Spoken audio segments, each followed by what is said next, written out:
네, 뉴스 읽기로 시작해서 어디로 튈지 모르는 요절복통 도미노 토크 뉴스는 네모다. 오늘은 뉴스는 문화다로 함께하겠습니다. 네, 이 시간 함께해 주실 분 소개해드리도록 하겠습니다. 강남대학교 글로벌문화학부의 강유정 교수님 오늘 나와 계십니다. 어서 오세요. 네, 안녕하세요. 네.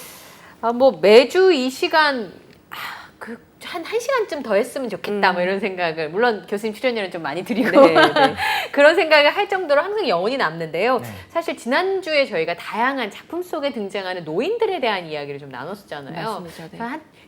교수님이 해주신 얘기 중에 젊은 사람들이 나이 든 분들이 다 사랑은 해봤으니까 거기에 대한 이야기는 풍성하지만 늙어본 건 당사자들밖에 안 하셨기 때문에 그게 소재로 많이 사용될 수 없다. 그 말씀이 계속 생각이 나더라고요. 이게 아무래도 타겟팅이라고 한다면 가장 소비력이 높고 또 소문도 많이 내는 세대가 20, 30대다 보니까 20, 30대가 재미있는 것들로 지금 광고도 그렇고 그쵸. TV 드라마도 그렇고 영화도 그렇고 소위 말하는 타겟층이 20, 30대예요. 그러다 보니까 좀 구매력이 떨어진다라고 생각을 한다라거나 내지는 20, 30대가 관심을 갖지 않는 문제들은 영화나 드라마가 잘 되지 않는 경향이 있는데 특히 노년의 이야기는 이제 20, 30대 젊은 여성이나 남성이 크게 관심을 갖지 않은 영역 중 하나다 보니까 만들어지는 게 드물었고 또 한편으로는 좀 사회적 문제의식을 가지고 출발하는 작품들도 많다 보니까 노년의 아름다움이나 행복함 혹은 유쾌함이라기보다 노년이 갖고 있는 사회적 문제, 뭐 외로움, 고독 이런 것들이 많았는데 사실은 우리 주변에서 보는 우리 주변의 부모님들이라든가 어르신만 보더라도 재미있게 즐겁게 사시는 분들이 워낙 많은데 왜 이 부분을 별로 만들어지지 않는가라고 생각해 보셨다면 오늘은 조금 다른 얘기들을 해볼 수 있지 않을까 싶습니다. 네, 사실 말씀하신 것처럼 우리 노년층들을 볼 때 뭔가 취미생활 영위를 못하고 있을 거다 생각을 하셨을 수도 있는데 많은 분들이 최근에 어떤 뭐 성인 음악이라고 트로트 어떤 영풍이 불면서 뭐 임영웅 씨로 대표할 만한 그런 가수가 있고 그분들을 보면서 컨텐츠를 즐기는 것들 또한 구매력을 포함해서 얼마나 인생을 이렇게 다채롭게 살고 계시는가를 우리가 깨달아가고 있잖아요. 이런 것들을 보면 이제 좋은 컨텐츠가 또 나올 때가 되지 않았나라는 생각이 들기도 합니다. 그러니까 그 컨텐츠를 향유하기 위해서 디지털을 배우시더라고요. 그러니까요. 그러니까 스트리밍을 해야 되는데 앱을 열어서 노래 듣는 법을 모르니까 모여서 공부를 하시는 거예요. 그래서 이건 어떻게 누르는 거야? 그러니까 뭐 리스트는 어떻게 만드는 거야? 이제 그런 걸 보면서 그러니까 이게 통로가 없었을 뿐이지 충분히 그런 부분을 유쾌하게 사실 수 있구나라는 생각을 했고 저도 이제 나이 먹어가니까 나는 어떻게 할머니가 돼갈까? 이제 이런 꿈들을 꾸게 되는데 최근에 제가 요 앞에 이제 영화관이 있잖아요. 그 친한 언니들하고 조조 영화를 보러 갔어요. 저희 계모에 많은 친구 3명이서.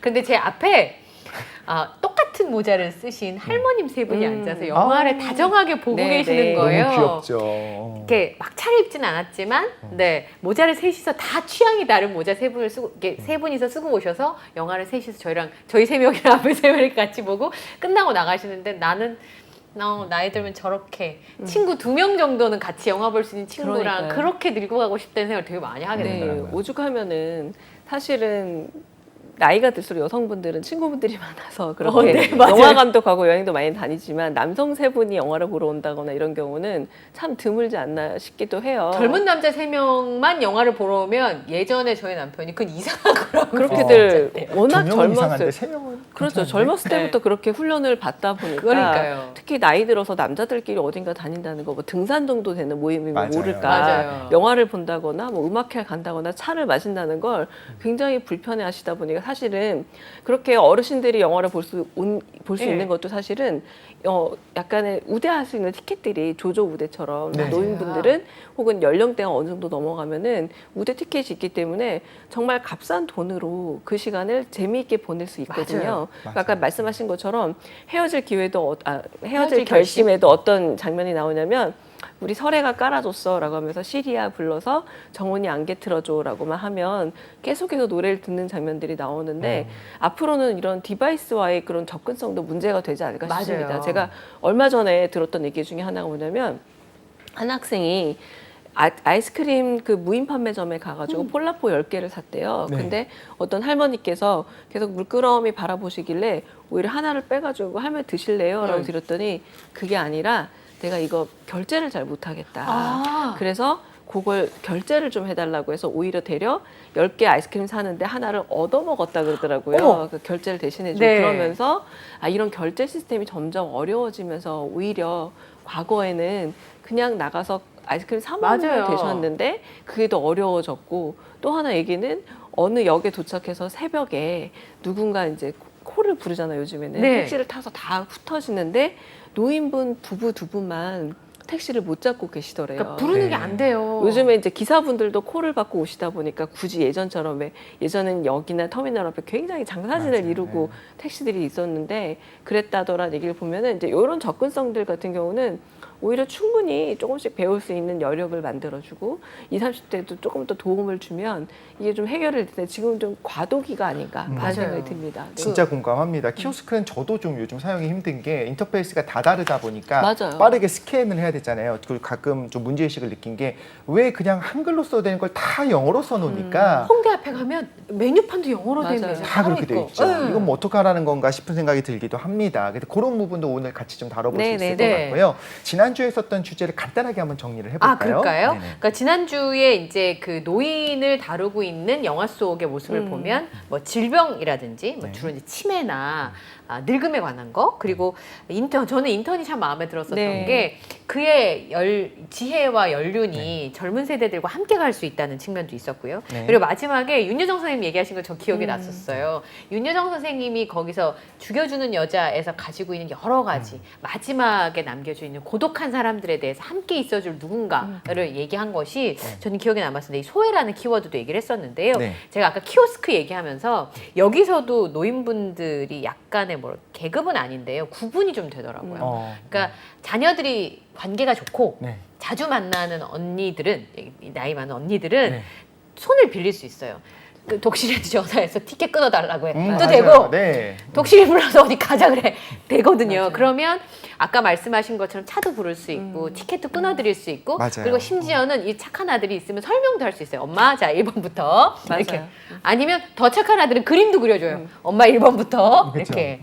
그 8월의 크리스마스에 한석규 맞아요. 씨가 그 번호를 비디오. 붙여주듯이 네. 그런데 만약에 그런 자녀가 없는 노인들이나 자녀들과 사이가 나쁜 경우에는 네. 계속 고립이 되는 상태가 오더라고요. 그래서 디어 마이 프렌즈라는 그 드라마가 그런 측면에서 보면 노인은 스펙트럼이 굉장히 다양하고 여러 가지의 삶이 있다. 그리고 네. 자녀들과의 관계도 그 공영방송 드라마에는 다 좋잖아요. 그렇죠. 항상 그렇죠. 항상 좋잖아요. 밥도 그렇죠. 같이 먹고. 네네. 근데 그게 그렇지 않잖아요. 그렇죠. 사실 네. 훨씬 더 다양한 게 살린 맞습니다. 모습들이 있죠. 네. 이게 두 작품 비교해보면 너무나 명확한데 디어 마이 프렌즈가 같은 경우하고 국제시장을 한번 비교해 볼게요. 아, 네. 왜냐하면 디어 마이 프렌즈 역시 아까 우리 잠깐 말씀 나눴던 것처럼 여성분들은 동창회든 모임이든 해서 여러 명이 등장할 수 있는 이 드라마 서사가 전혀 어색하지 않습니다. 네. 커뮤니티 거기서도 이렇게 일종의 동창 모임 같은 거잖아요. 맞아요. 그래서 어린 시절 이야기부터 지금까지 이야기들이 쭉 이어오고 그리고 여성 공동체나 여성 연대 특징이 뭐냐면 자연스럽게 거기서 고현정 씨가 그냥 친엄마 아니래도 막 엄마, 아줌마 그죠? 이렇게 네. 부르면서 되게 편하게 지냈는데 여성 공동체의 특징이 뭐냐면 가족 이야기들을 다 낱낱이 하게 되면서 내가 만나지 않아도 누구네 집 딸 아들을 이름도 다 알고 뭐 그 어떤 성격인지도 알고 어떻게 살아가는지 알다 보니까 이야기가 사실 끊임이 없죠. 근데 네.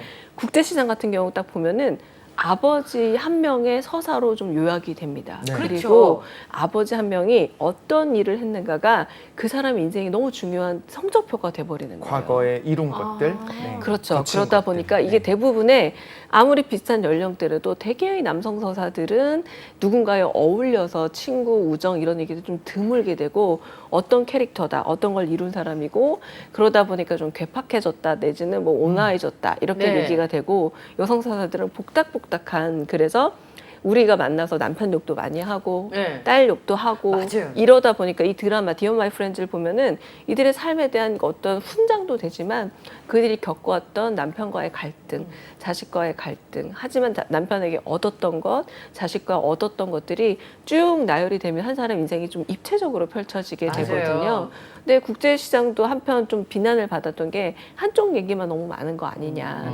다른 얘기는 빠진 거 아니냐. 근데 그런 부분에서 입체적으로 얘기가 되려면 좀 본격적으로 더 다양한 얘기들이 와야 되는데 국제시장 보시면 그 할아버지가 가족과 맺었던 관계 중에서도 희생만 거의 얘기가 되잖아요. 맞아요. 그러다 보니 어쩌면 이거는 굉장히 흥행을 한 작품이기도 하지만 어떤 남성의 인생에 있어서 입체적 면을 다 못 본 건 아닌가라는 그때 당시 아쉬움도 좀 있었습니다. 네. 네. 그럴 그 수 있겠다. 정말 남자 할아버지들을 그리는 건 대부분 그랬던 것 같아요. 심술궂은 할아버지로 항상 네, 나오고, 장수상에 뭐 이런 네, 작품을 거기다가 보면. 마음은 사실 따뜻한 마음이 있는데 그걸 표현하지 못하는 하는. 그런 느낌으로 나오거나, 가정에서도 할아버지들이 항상 어떻게 했냐면요, 꼭 저희가 이제 드라마를 보면서 왜 이렇게 저렇게 항상 할아버지들은 소리를 지를까 했어요. 뭐야, 아들 이렇게 했다는 거야? 아니, 안 들려서 그러는 거예요. 잘 안 들려서. 근데 좀 화를 내면서 이야기를 해요. 항상 사실은 따뜻한 사랑이 있는데 나중에도 그래서 했겠어 막 그러면서 화를 내는 걸로 그려져. 근데 실제로 우리 상황에서는, 삶에서는 그런 경우가 그렇지 거의 않아요. 없잖아요. 네. 그렇게 스테레오타입으로 오히려 좀 미디어가 그리는 부분이 지금까지는 있었다. 네. 하지만 그들이 가지고 있는 그 감수성, 여림도 있고, 네. 그 안에 어떤 여러 가지들이 있는데 그걸 좀 입체적으로 그리는 작품들, 그 삶 전체를 좀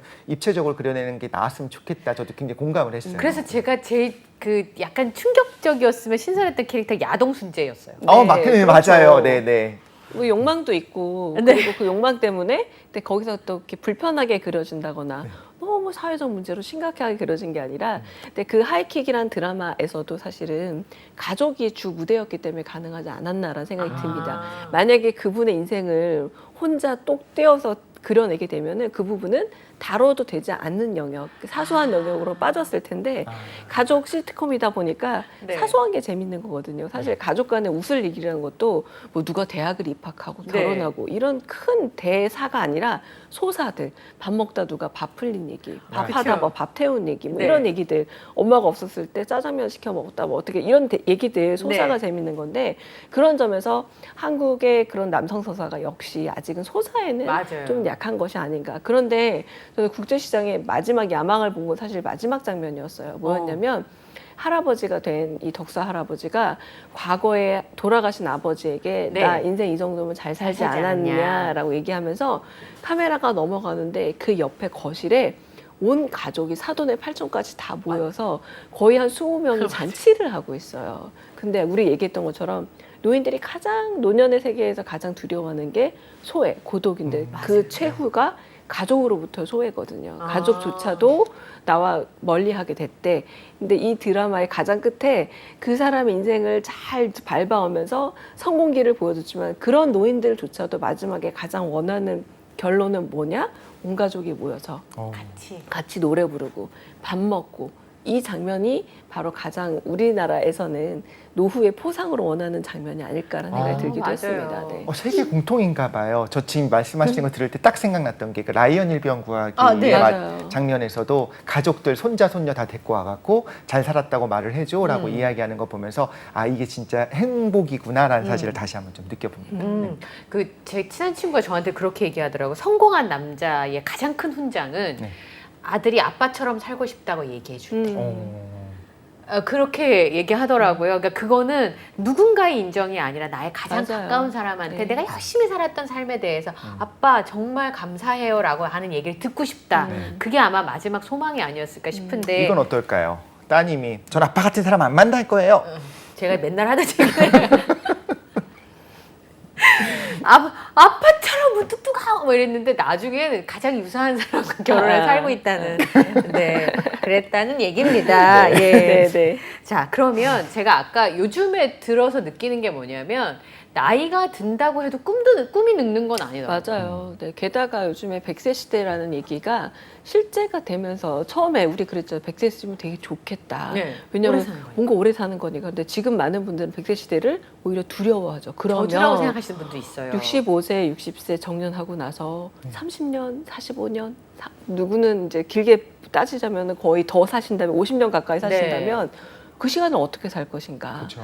라는 생각이 가장 두려워졌을 때 그럼 이제 노년도 꿈을 가져야 되는 시기가 맞습니다. 돼버린 듯해요. 네. 우리가 계속 초등학생들한테만 물어보잖아요. 너 뭐가 되고 싶니? 어떻게 살고 싶니? 근데 대부분 그 인생이라는 게 20년 이후에 대부분 정해지잖아요. 한 맞아요. 30살 즈음에는.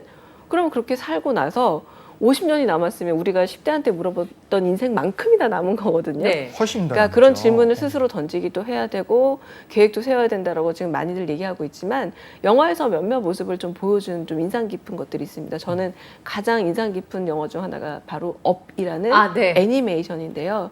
그 초반 오프닝 씬이 너무 유명하잖아요. 네. 저 엉엉 웁니다. 진짜 볼 때마다 눈물이 나서. 약 4분 30초가량 진행이 되는 무언극이죠. 말이 나오지 않는데 이제 거기에 많이 우리가 암시를 받아야 될 것 같아요. 뭐냐면 부부가 결혼을 하게 돼서 조그만 이런 항아리에 돈을 모으기 시작해요. 네. 그러니까 푼돈들, 네. 네. 잔돈들 모으기 시작해서 우리 이 돈으로 나중에 여행 가자라고 했는데 돈이 좀 꽉 찰 때쯤에 지붕에 물이 새서 그걸 탁 깨가지고 맞아요. 네. 지붕을 고치고 그리고 다시 잘 모아보자. 다 모으기 시작했는데 그 다음에 뭐 누가 다리가 부러지고, 그러니까 집안에 대소사들이 일어나면서 계속해서 이렇게 이걸 조금씩 모았던 돈들을 여유 그 자금을 네. 깨면서 살았는데 마지막에 어떻게 되냐면 바로 아내가 먼저 세상을 떠나서 맞아요.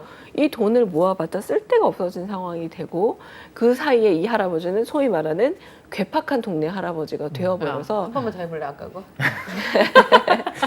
친구조차 없는 네. 친구조차 없는 노인이 돼서 와 이제 이 꿈은 이룰 수 있는 자금은 모였는데 꿈을 이룰 동반자도 그리고 더 이상 꿈 자체가 남아있지 않은 할아버지가 된 데서 출발을 하거든요. 그래서 많은 분들이 우는 이유는 우리도 지금 깨면서 살고 있기 때문에가 아닐까 싶습니다. 네. 돈 냄새가 삼천리밖까지 간다고. 네. 그래서 공돈이 생기잖아요. 맞아요. 어떻게 쓸 일이 생겨요? 아, 요거는 뭐 해야지라고 생각했는데 돈이 딱 집에 들어오는 순간 아까 말씀하신 것처럼 지붕이 새든지 다리가 부러지든지 돈 나갈 일이 꼭 생긴다는 거죠. 꼭 이제 극중 연출이겠지만 거기서도 좀 가슴이 진짜 아픈 게 그러다가 어느덧 사진을 보니까 아내랑 같이 결심했었던 그곳에 여행해야겠구나 마음을 먹고 딱 비행기 표를 사갖고 가는 순간에 이제 그 병원에 입원한 장면들이 나오잖아요. 이건 뭐 맞아요. 극중 연출이겠지만 네. 중요한 건 우리가 젊은 시절에 갖고 있었던 그 꿈을 이루지 못했을 때 이제 끝났어라고 생각하는 것이 아니라 노년층도 여전히 그때의 그 설렘 여전히 갖고 있는 거잖아요. 그럼요. 여전히 세계 일주하고 싶어 하고요. 네. 저 아는 분은 은퇴하시고 마을 버스를 하나 사셔가지고 진짜요? 남미를 이렇게 쫙 돌았는데 그 남미를 도신 얘기가 너무 재밌는 거예요. 근데 그분이 마을 버스를 사서 했던 얘기 중에 제일 기억에 남는 게 마을 버스는 시속 그 속도 위반을 하면 안 되니까 시속 제한이 걸려요. 아 그래요? 네, 그래서 한 번도 그 이상을 달려본 적이 없는 거예요. 걔는 달릴 수 있는 버스임에도 불구하고 한 번도 달려본 적이 없는데 그 시속 100km를 넘게 남미에서 밟으신 거예요. 이게 운전을 하면서 그러면서 생각하셨다는 거죠. 내 한계를 넘어보라고. 나는 태어날 때 100km 이상 달릴 수 있는 버스로 태어났는데 그걸 넘으면 안 된다고 생각하는 제한이 걸려 있었는데 이제 그거를 넘어보라고. 네. 근데 그분이 그 여행을 하시면서 그 얘기를 하시니까 들을 법한 얘기라고 생각했는데 굉장히 감동이더라고요. 그러니까요. 네. 네. 그래서 그러니까 이 업 영화에서도 하고 있는 얘기가 뭐냐면 사실 저희도 남미 여행을 가장 어려운 여행으로 생각할 수밖에 그쵸. 없잖아요. 너무 네. 낯설기도 하고. 너무 낯설고 그리고 우리 왜 어렸을 때 배웠죠. 지구본 이렇게 딱 뚫어버리면 저쪽 남미 주위에, 나온다. 네. 아르헨티나 나온다고. 그래서 실제로 몇 박 며칠씩 걸려서 가야 하기도 하고 하다 보니까 정말 어려운 여정인데 이게 우리가 대부분 남미 여행을 일종의 상징으로 생각한다면 모든 꿈의 실현이라는 걸 좀 어렵게 생각하는 것 같아요. 이 노인도 결국 어떻게 하냐면 집에다가 풍선을 달거든요. 근데 이게 만화적 설정이긴 하지만 제가 지금 만약에 일을 쉬고 남미에 가서 1년 정도 있는다는 것도 저는 제 집에 풍선을 다는 것과 똑같은 일이라고 생각해요. 네. 그만큼 엄청난 모험이고 그만큼 엄청난 일이라는 걸 이 애니메이션이 보여주는 거죠. 실제 풍선 달지 않더라도 그러나 인생이 그렇게 현실적인 계획만 세우다 보면은 결국은 늙어서 그 돈을 병원비로 써야만 하나라고 생각한다면 누구나 그러고 싶지 않다고 얘기한다면 한 번쯤 풍선을 달아봐라라고 얘기를 하고 있는 영화가 업이 아닌가 싶습니다. 네. 달아도 앞일 안 생긴다. 그러니까요. 큰일 안 생긴다. 맞아요. 예. 잘 날아가잖아요. 집이. 그러니까요. 보니까 어떤 치매 걸린 할아버님과 할머님이 같이 살고 계신데 할머님은 치매가 아니신데 네. 할아버님이 자꾸 기억을 잃어가잖아요. 근데 할머님에 대한 기억도 잃으신 거예요. 근데 자신의 옆에 있는 그 여성에게 두 번째 청혼을. 그러니까 저는 그때 나이를 먹어도 사랑이 하고 싶구나라는 생각이 좀 들었었거든요. 엄마 아빠는 다 평면적인 사람이잖아요. 우리한테 뭔가 욕구가 있거나 해보고 싶은 게 있는 게 아니라 그냥 나를 위해 헌신해주는 고마운 사람이었는데 치매에 걸려서 자신을 간호해주는 그 여성에게 프로포즈를 했는데 그게 자신의 아내였던 그렇지, 거잖아요. 네. 20대에도 가장 사랑하는 사람이었고 내가 기억을 잃어도 가장 사랑하는 그걸 보고 굉장히 로맨틱하다는 생각을 했었거든요. 네. 진짜 내 스타일. 네, 딱 내 그러니까. 스타일. 근데 또 따지고 보면 버킷리스트 같은 영화를 보면은 네. 저는 굉장히 판타지를 잘 실현하고는 있지만 현실적 조언도 있는 영화로 생각해요. 네. 왜냐하면 여기서 두 커플이 나옵니다. 남자 두 분이 나오는데 병실에서 만나죠. 계속 네. 병실이 자꾸 나오네요. 병실에서 나오는데 한쪽은 꿈과 그리고 자기를 돌봐줄 유머러스한 가족과 그리고 하고 싶은 계획, 버킷리스트 있는 사람이고요. 네. 반대로 한쪽은 이 사람이 가진 모든 건 없지만 돈은 있는 사람인 거예요. 아 이게 뭐예요? 그러니까 이 두 사람이 그래서 나의 가족의 그리고 나의 계획 그리고 나의 버킷리스트를 당신의 돈과 결합해서 하자는 영화거든요, 사실은. 진짜 엄청난 판타지네요. 네, 생각보다 그런 현실적인 얘기인 게 그러기 위해서 어느 정도 경제적 여유라는 게 필요하다는 맞죠. 얘기도 사실은 이 영화에서 직접 대놓고 하고 있진 않지만 그러나 하고 있는 얘기인 겁니다. 그러니까 돈만 있어서도 안 되고 그쵸. 계획만 있어서도 안 된다. 이걸 두 사람으로 나눠는 놨지만 사실은 우리가 정말 활기 있는 어떤 뭐 은퇴 이후의 삶을 원한다면 돈이 없으면 여기서 말하는 장엄한 광경 보기, 오토바이로 만리장성 질주하기, 그거 안 되죠. 스카이 다이빙을 해야 하는데 네. 일단 중국까지 가려면 미국에서 우리처럼 가깝게 갈 수 있는 저가 비행이 없잖아요. 거기는. 그렇죠. 그러니까 어느 정도 경제적 여력이라는 게 필요하다는 걸 이 영화에서는 직접 얘기하고 있지는 않지만 사실은 꽤나 진지하게 하고 있는 영화다. 살짝 보여집니다. 우울해졌습니다. 네. 엇보면서 오히려 그냥 풍선 사면 되나 했는데 결국엔 그거로는 안 그러니까요. 되고 네, 많은 네. 걸 좀 사야 되는구나. 맞습니다. 네. 그 하체 운동도 하셔야죠. 남미를 가려면. 네. 왜냐면 잘 걸어야 되니까 보니까 그 버스 여행을 하는데 일단 비행기도 버텨야 돼요. 네. 그렇죠. 아, 맞다. 네. 나이가 그러네요. 되면 그게 더 힘들죠, 네, 네, 사실. 네, 네. 그리고 네. 거기가 이렇게 시위가 많고 정치적으로 맞아요. 불안정한 국가들이 많으니까 버스가 도착을 했는데 이렇게 시위대에 둘러싸여서 꼼짝을 못한 얘기 이런 게 있더라고요. 네, 네. 근데 영어가 떠듬떠듬 하셔서 거기서 그 딸도 하나 생겼어요. 여행을 하면서 소통을 하면서. 그래서 봤더니 한 달 동안 양파를 가졌더라고 식당에. 그러면서 그 식당에 있는 가족들하고 친해져서 양딸을 삼은 거예요. 엑소오빠처럼. 네, 이렇게 엑스딸. 이제 여러 가지 소통이 그 나이에도 가능하고 그게 참 사람을 건강하고 행복하게 한다는 생각이 들었었는데 네. 아까 말씀하신 것처럼 거기를 갈래도 은퇴를 할 직장이 있었어야 맞아요. 되고 버스를 탈 어느 정도의 자금은 버스를 가져가야 되고. 네, 그러니까 이제 그런 부분들이 좀 현실적인 부분이다 맞아요. 이런 말씀인데 네. 아. 작년 맞는 것 같은데요. 저 발레를 배우고 싶었었어요. 네. 이 드라마를 보고. 네. 나빌레라. 네, 나빌레라. 네. 한 번의 전성기가 더 온 게 아닐까라는 생각이 좀 들었었어요. 그 당시에. 네, 맞습니다. 이게 70세 할아버지가 어떻게 발레를 타이즈고. 배울 수 있을까? 네. 네, 우리 예전에 개그 콘서트에도 남성 발레리노가 개그 코드로 등장했던 맞아요. 기억 나시죠? 네. 근데 이렇게 보이지 정면은 못 않게 보여주고 하고. 이렇게 옆으로만 네, 서 계속 가리는 있잖아요. 걸 맞습니다. 갖고. 네. 그러니까 이 빌리 엘리어트라는 아이가 나오는 영화에서도 그 드라마에서도 했던 얘기가 뭐였냐면 영화 드라마에서 했던 얘기도 사실은 발레라는 게 우리가 첫 번째는 고급 스포츠이기 때문에 평범한 워킹 클래스 근로자층에서 하기 힘든 거라는 편견을 깨줬고 네. 두 번째는 뭐였냐면 그 발레 클래스에 가보면 전부 여자애들만 있잖아요. 맞아요. 남자애들은 복싱이나 축구를 해야 되는데 처음에 계속 쫓아내기도 하고 네. 아버지한테 혼나기도 하고 맞아요. 그래서 발레는 여자만 해야 되는 것이다라는 편견 두 가지를 깬 게 빌리 네. 엘리어트였다면 그래서 한 걸음 더 나간 거죠. 바로 나이가 들어도 할 수 있다. 왜냐하면 발레리나는 특히 8세만 지나도 발레 학원에서도 별로 얘 취미로 하는 거죠? 라고 전공이 묻고 안 되는 거죠. 전공이 안 된다. 그냥 관절 같은 데 그렇죠. 스트레칭용으로 하는 거지. 네. 이 아이가 발레리나가 될 거란 꿈은 접으라고까지 얘기를 하잖아요. 맞아요. 워낙에 어렸을 때 해야 될 운동이니까. 근데 70세 할아버지라면 정말 사실 스트레칭도 잘 안 될 나이에 그쵸. 시작을 하게 된 건데 너무나 유쾌하게 보여주고 그러니까 여기서는 전 그래요. 아까 우리가 가능성과 불가능성 꼭 돈이 많이 들어가는 여행만 나의 모험은 아니라는 맞아요. 거죠. 신체적으로 내 손끝이 발끝에 닿지 않는 순간인데 네. 발레를 배워서 그걸 닿게 하겠다라는 것 자체가 사실 나이에 비해서는 엄청난 모험이 될 수 있는 건데 그렇게 해서 이 드라마는 전 그런 면에서 물리적으로 그리고 금전적으로 지원이 많이 필요한 모험만이 모험이라 우리가 착각하기 쉬운데 네. 그게 아니라 하기 어려운 걸 하는 것 자체가 대단한 모험이라는 걸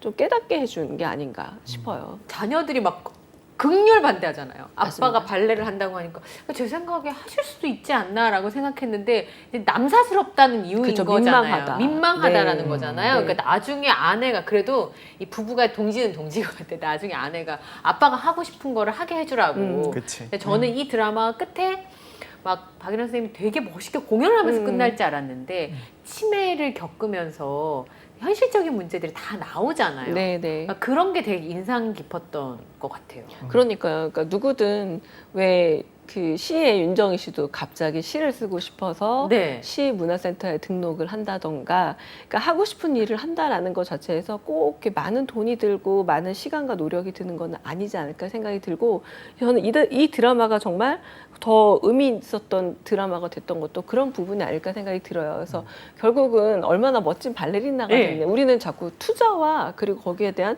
손익 대비를 자꾸 생각하는 계산을 듯해요. 생각하니까. 그래서 이렇게 이만큼 투자를 해서 어떤 결과가 나오지 않는데 그 시간을 왜 투자해? 그럼 아까 제가 다시 여쭤보는 것처럼 은퇴 이후에 50년이나 시간이 남는데 그럼 그 시간을 뭘 해야 돼? 네. 뭔가 만들어낸다면 소위 말해서 자본주의적인 생각으로 돈을 벌 수 있는 투자 네. 개념만 아니면 다 쓸모없는 일처럼 다 사람들이 자꾸 얘기를 하잖아요. 네. 근데 저도 최근에 이제 저희 집이 중앙도서관에서 가까워서 가보면 정말 어르신들 분이 많이 와 계세요. 네, 맞아요. 맞아요. 도서관이 정말 많으시죠. 네, 네. 책도 보시고 그리고 요즘에는 워낙에 디지털 자료가 많아서 비디오라던가 영화 네. 같은 것도 보시고 하는데, 그리고 그 옆에 구내 식당에 밥이 싸거든요. 맞아요. 네. 싸고 맛있기 때문에 하루를 건전하게 보내시는데 아름답죠. 한편으로는 거기서 조금 더 욕심을 내서 뭐 내 글을 써본다던가 네. 내지는 그거 엄청나게 베스트셀러가 된다라는 보다는, 그러니까 우리가 책도 너무 저자만 써야 된다라고 생각을 하고 있지만 그렇게 소박한 꿈을 이루어가는 것들에 대한 진입장벽을 낮춰주는 게 사실 매우 필요한 순간이 지금 된 게 아닌가 싶기도 합니다. 그 칠곡 할매들이 쓰신 시랑 네. 칠곡 그러니까요. 할매들이 너무 쓰신 글씨가 따뜻하고 사랑스럽잖아요. 너무 사랑스럽지 않아요? 눈물도 나요. 그리고 네. 되게 그 안에 정직함이 보여서 처음 한글을 배워서 쓴 것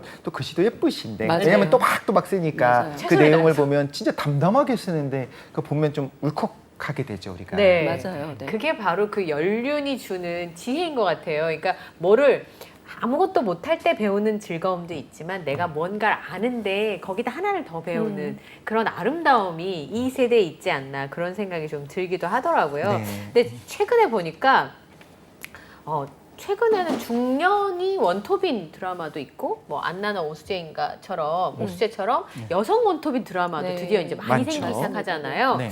이상한 변호사 우영우도 그렇고. 근데 노인이 원톱인 영화나 드라마가 잘 없죠. 없죠. 네, 그나마 아까 노인이시죠. 잠깐 우리 얘기 나눴던 국제시장인데, 아, 네네. 아, 국제시장도 노인이 원톱이라기보다는 한 사람의 생애를 보여주다 보니 노년까지 보여준 거잖아요. 거고, 그렇죠. 네. 아까 우리 잠깐 얘기를 나눴던 뭐 장수상해라던가 죽여준 여자라던가 이런 것들도 사회적인 문제를 고발하는 과정에서, 그리고 혹은 노년의 현 상태를 보여주는 과정에서 잠깐 등장하기 때문에 노년의 서사를 완벽하게 좀 그려낸 이야기들은 별로 없어서 네. 그래서 아직은 좀 사각지대가 많이 남아 있고 네. 조금은 어떤 점에서는 좀 젊은 창작자들이 관심을 가질 수 있는 영역이 될 수 있지 않을까라는 네. 생각도 들긴 합니다. K 할머니에 대해서는 어떻게 생각하세요? K 할머니도 가능하다라고 보고요. 왜냐하면 지금 우리가 농담처럼 얘기하고 있는 한국의 할머니들의 공통점, 정말 모임이 많다. 네. 그리고 남편을 삼식이라 부르면서 약간 네. 무시하면서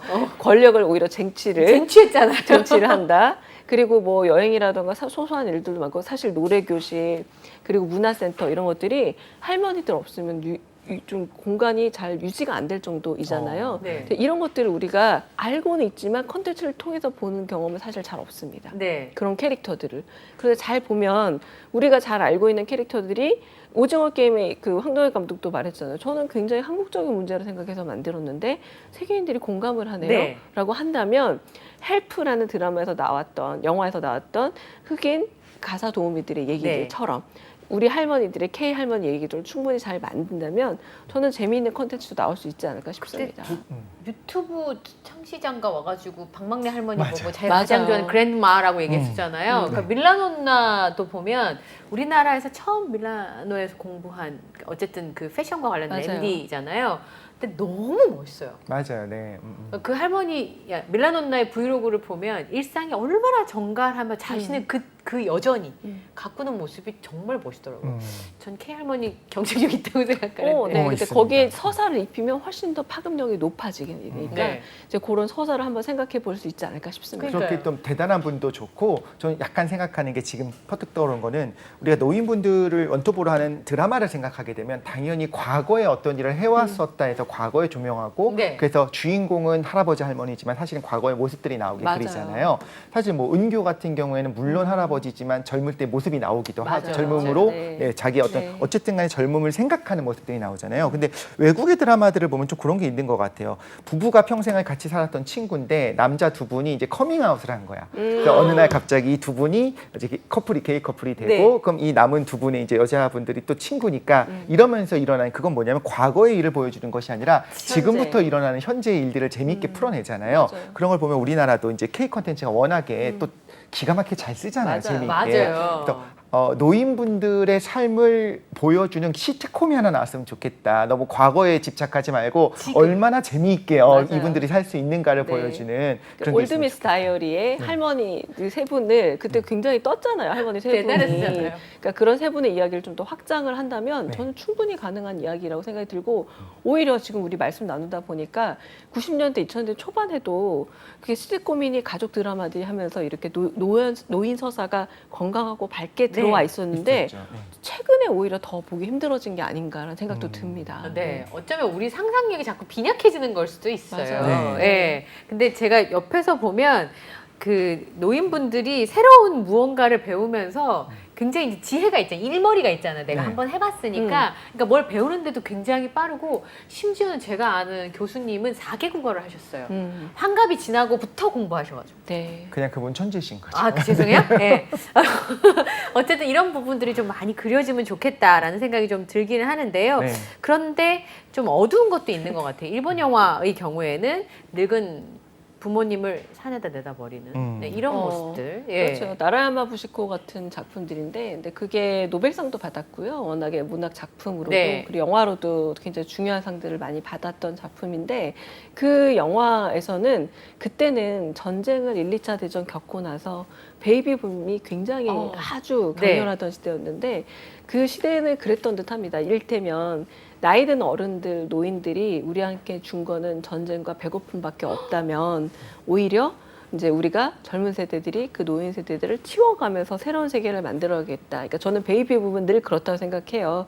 많은 젊은 사람들이 늘어나면서 이런 또 생기의 에너지로 뭔가를 바꿔 나갈 때 말 그대로 아까 우리 보신탕 얘기했던 것처럼 약간의 구습이라든가 나쁜 문화는 한 세대에 사라짐과 함께 또 사라지는 네. 부분들도 있어서 그때 당시에 그런 분위기에서 나온 것들 결국은 먹고 사는 문제를 해결하기 힘들 때 결국은 나라야마 부시코 같은 노인 세대를 없애는 거라면 여기서 한 가지 더 나가서 아까 우리 잠깐 그 말 그대로 버킷리스트 얘기하면서도 했잖아요.